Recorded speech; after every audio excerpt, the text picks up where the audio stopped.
Hello dear students, in today's class we will discuss about stream control transmission protocol.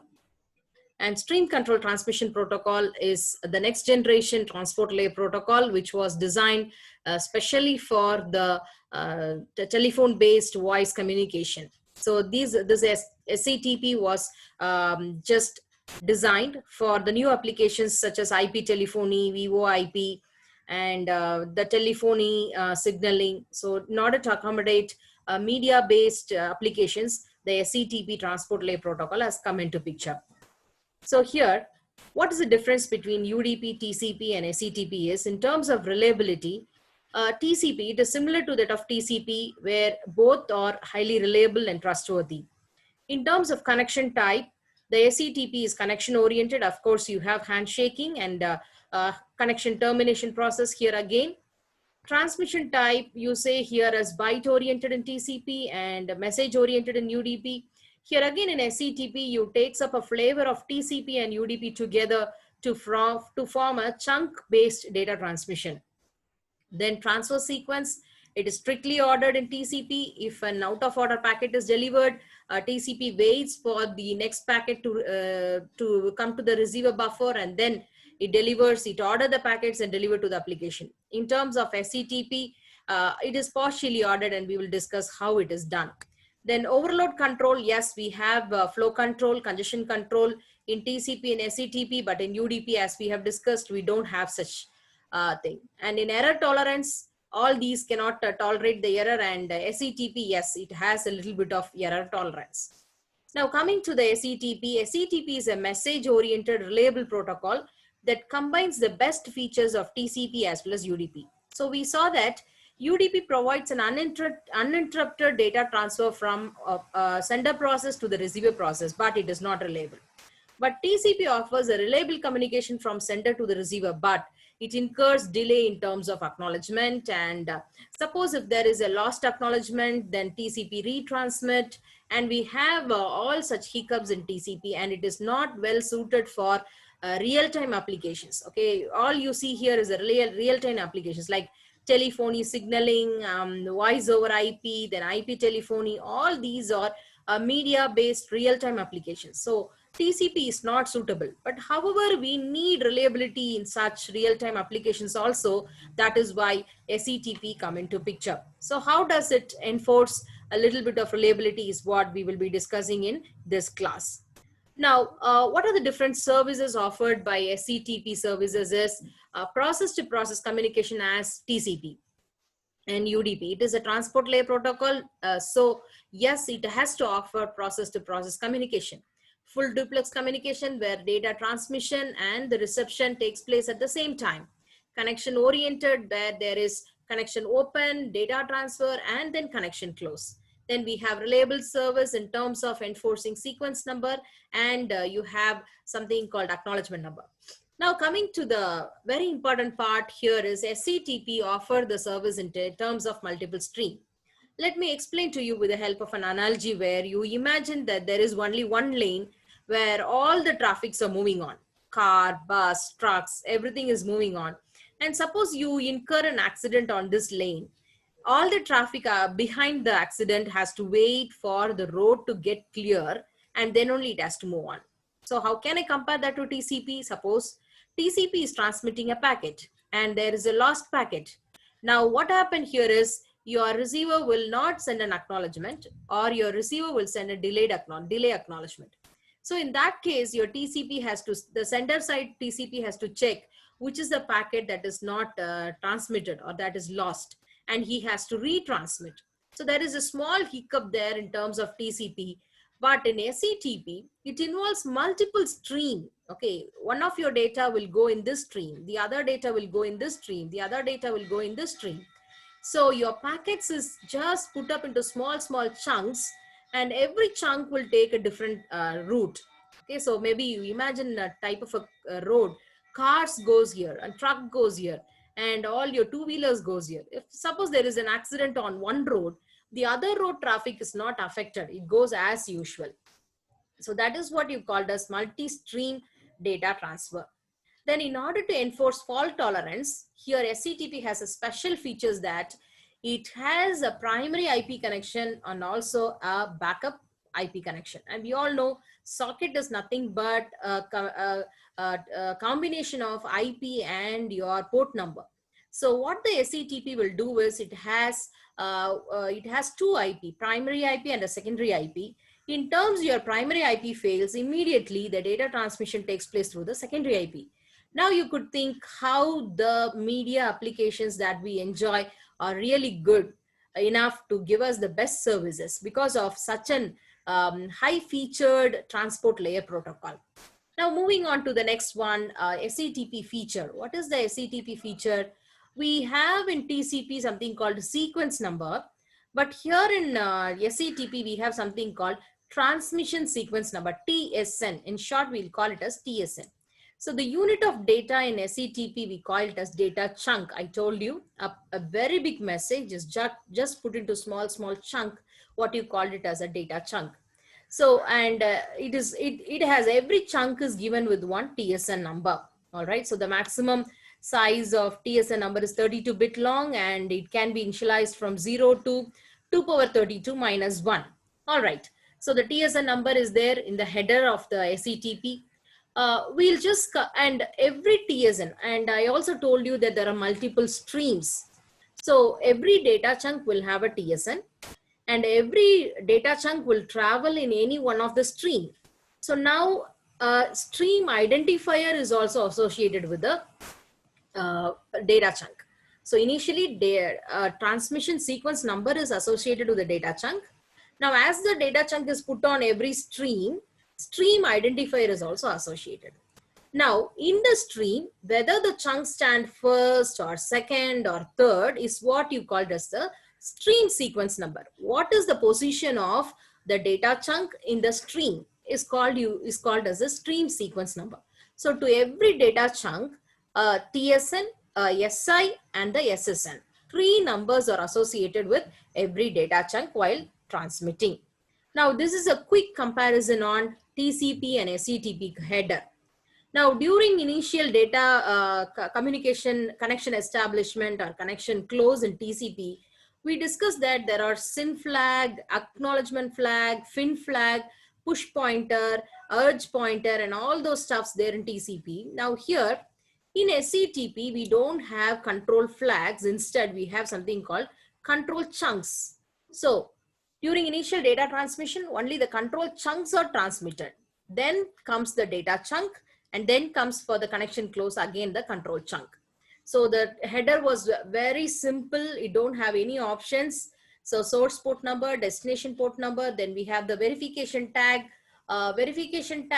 Associate with your IP. Okay, I told you that you have IP, and why do we have the verification tag? We will discuss shortly. That is used in order to avoid the SYN flooding attack. We will see how it is done. Then checksum, again we have the control chunk, which is helpful in order to enforce your acknowledgement, in order to send your acknowledgement, in order to send your connection open, in order to send your connection close. Then comes your data chunk. So this header is as simple as when compared to that of the TCP header. Now moving on here, what is the comparison between TCP and SCTP? SCTP is TCP header is 20 bytes while the SCTP header is 12 bytes. Okay, and I have already explained the header structure of SCTP. Let's just move to the next example here. Now let's say there is one packet. Okay, so one single packet, and I have divided that packet into chunks. Okay, and now this is or let's have that there are 11 messages that I have to communicate to the destination. All right, and those 11 messages are divided in this way. All right, and the first 4 messages are placed in stream 0. Okay, that is stream identifier with 0, and the second one is placed with stream identifier 1, and the third one is placed with stream identifier 2. So now how the data travels is, the first one will go first, then the second one, then the third one. And how it is framed in the packet. So in the stream, this is how your SCTP will keep it. But when transmission, it goes in the form of a packet. So now let us say one packet will accommodate only 3 data chunk. So the first streams, these 3 chunk will come to the first packet. And the second packet will carry a little bit from stream 0 and 2 from stream 1. So you could see here that the first packet has a TSN. So let's say this is the first packet. Okay, the first packet carries one packet from the stream 0, stream 0s and stream 0. Now, what is the sequence number in that stream? This is stream SSN0, SSN1 and SSN2. You could see here 0, 1, 2 and 3. Now 3 cannot be accommodated here, so it is taken to the next packet. Now what about the sequence number? As we know, it is all random. You could see sequence number is 101, 102, 103, 104, 105. As all these belongs to the same message, it is the sequence number is given in order. The stream number is the number of that particular stream. That is stream 0 means it is stream 0. Now yellow packet, so it is stream 1. What is the position of this packet in the stream SSN0? Then this one SSN1 and this one SSN2. So this is how the packets are framed in SCTP. So every data chunk, so let us say this is one data chunk, it will have stream number, that is 0, chunk number, that is SSN0, and then it has the TSN number, that is 101. That is arbitrarily selected by the sender and the receiver. Then again it has a stream number 1, the SSN number 0, and the TSN number is 105 here. Okay, so this is how the packets are framed. All right, now let us just data chunks are identified by 3 items: TSN, SYN, SSN. TSN is a cumulative number which is arbitrarily selected. SI defines a stream and SSN defines a chunk. Okay, now how is the acknowledgement number? Now in TCP you could see if I receive 100 packets, the acknowledgement will be 101. But in SCTP, the acknowledgement number is what you have received. So you have received 100 packet, the acknowledgement will be 100. Okay, that is the one difference between TCP and SCTP. So this is a packet header. You have 2 types of packet. One is the control chunk, the other one is a data chunk. The control chunk is used to maintain the association, and the data chunk is for data transmission. Now this is the different type of chunk used: data, init acknowledgement, heartbeat acknowledgement. It is used to prove that both the entities are really live. Shutdown, error, cookie, forward, and all these are the different type of control chunks that is transmitted. Now let us talk about the connection establishment phase. Here in the SCTP, we don't call it as connection establishment, we call it as association establishment. Now how this association establishment is done is, initially the client will send an init packet, okay, init chunk. We saw that there is a chunk called init chunk. Now the server, if it is willing to accept him, he will send an init acknowledgement along with something called a cookie. Okay, so why do we have to use a cookie? I'll tell you. It is because to avoid the SYN flooding attack. We were talking about SYN flooding attack in TCP. That is an intruder can sit in between, spoof the IP and send you a different type of SYN flooding attack, so that the server will be keep on sending acknowledgement only for the initial SYN packet. But that can be avoided here in terms of server. Okay. Now then comes your cookie echo. So as soon as the client receives the cookie, he sends something called a cookie echo. And then he acknowledges, yes, your cookie is correct. Now what is that? A cookie. Okay, what is that cookie? We'll see is this server will generate a unique message. Okay, unique message digest, which is encrypted with a secret key shared between the client and the server. So the key is shared between the client and the server, which has the IP address also of the client. Now the cookie, because he is receiving the initial, he'll have the IP address. So if suppose this cookie is sent to a spoofed IP, somehow he will try to alter it. The cookie echo message will not match with the cookie of the server, number one. If the message digest is altered by 1 bit, the cookie echo will not be correct. So that is number one. Number two is The secret key is well shared between only the client and the server, and any intruder who receives the cookie will not be able to decrypt it and send a cookie echo. So by this way, you cannot send a SYN flooding attack so that the server is flooded with the SYN flooding. Okay, so that is how the SYN flooding attack is removed. Okay, that is, the cookie cannot be understandable by the attacker because the shared key is only between the client and the server. Number two, if anybody tried, if suppose an attacker sit and try to alter the IP address, that is known to the server because that was a message digest. The server will be keep comparing that, and if there is any change, immediately the server will know, yes, somebody else have sent me, so I am prone to attack, so I have to just be very shrewd in terms of my resources. Okay, so that is what is that is the need of cookie and cookie echo. That is a unique feature of SCTP. Okay, so you can have a read at all these contents to check out more information on what is cookie. Now coming to the data transmission, yes, the data transmission takes place here. So initially using the TSN, it sends the data chunk. So you see that here again, it sends the data chunk. And then you got an acknowledgement of what he has received. 7108 is the last packet that he has sent.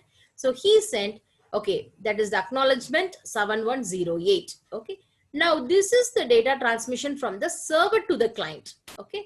Now he sent with the sequence number 121 and 122. Now you see that the client acknowledges as 122. So SCTP acknowledges for the data that it has received. Okay. Now coming to the association termination, yes, he will send a shutdown signal. He will send a shutdown acknowledgement, and then again the client will say shutdown complete. With this, they closes the connection. So this is how the data closes, connection open and the connection close take place in SCTP. Now coming to the flow control, the same process that we follow here in TCP, we have a window size. The window size is advertised, and then the flow control is enforced. Okay, so we discussed that there is a sliding window protocol followed in TCP. Again, the same sliding window protocol is done here in the SCTP also. Now you could see that the cumulative TSN is 26 in the receiver side. It says the cumulative TSN is 26, the window size is 1000, and the last acknowledged packet is 20. It means that it is yet to send all these things to the process. Okay, the receiver is yet to send all these packets to the process. Okay, so this is what it will advertise to the sender side. Now from the sender side, what it is the cumulative TSN is 37. Okay, now what I am going to send is 37, and the receiver window of yours is 2000, and in transit I have the 700 packets. So let us see with an example how this is done. Now let us see, this is a sender and this is a receiver. So this is what is the receive window of the client. And now you see that he has sent 1, 2, 3, 4. He has sent 1000 bytes of packet. Okay, TSN1, the first segment he has sent. And now what happened is this person has initialized. Okay, 2000, this 2000 is the receive window of the receiver. Okay, now he sent the first 1000 byte. Now 2000 is still there. The first one he has received. Okay, the first one he has received and he has in his buffer. Now he reduces the window size to 1000 because the sender has sent 1000 bytes and that 1000 bytes have come to the buffer. Now what is still remaining? The remaining 1000 is remaining here. Okay, now he sent a second byte. Okay, second information is also sent. Now what the receiver will do? He pushes the second one. The cumulative TSN that he has received is 2. Now the window size is 0. Initially it was 2000. After the arrival of this 1000 byte, it is 1000. After the arrival of the second 1000 byte, it has become 0. Now the receiver will advertise, acknowledgement received, my receive window is 0. Okay, now after he sends receive window is 0, this fellow cannot send any data. Now you see the client is still, he cannot send any data. Now after this, after pushing these 2 packets to the application, the window has enlarged to 2000. Now here it is 0 because there are 2 chunks here, 2 packets there in the buffer. Now after pushing these 2 packets to the application, now the window size has enlarged to 2000. Now again the 2000 is updated here to the sender side. Now this same process continues again and again. Okay, so this is what is a flow control scenario in SCTP. So again, SCTP follows a sliding window protocol similar to that of your TCP. Now, regarding error control, yes, your SCTP has checksum. It has mechanism to check out of order packet. It has mechanism to check out duplicate packet, and all these are well checked in the receiver side. And when it goes to the application, it is just ordered and it is sent. So now here you see 21, 22, 23, and 24 and 25 is not received. Okay, so there is a small thing. So it keep a record. Okay, 26 to 28 I have received out of order. Similarly, 31 to 34, I have received out of order. So my acknowledgement should be 23. It will keep on sending acknowledgement 23. Now, after checking out, the transmitter will resend the packet 24 and 25. Now, this particular entry will be deleted. Okay. After it receives 24 and 25, this entry will be deleted and then the data transmission takes place. Okay. So this is about the error control. And what about the congestion control? So congestion control also similar to that of TCP. It has slow start, it has congestion avoidance, it has a fast retransmit. So initially it starts sending one packet. After receiving acknowledgement, it sends 2 packets, then 4 packets, then 8 packets, 16, 32. It keeps on exponentially increasing its size.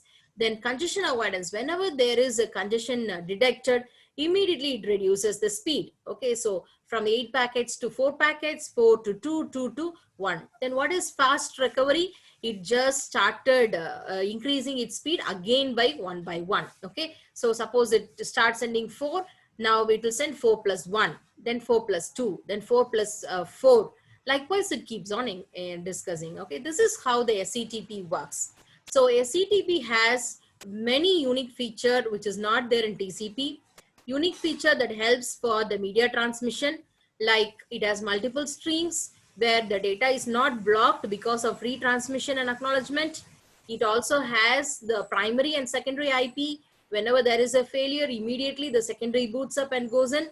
And also the acknowledgement, the cumulative acknowledgement is the current recently sent thing. And apart from that, all the reliable features that is there in TCP is also there. That's all about the stream control transmission protocol.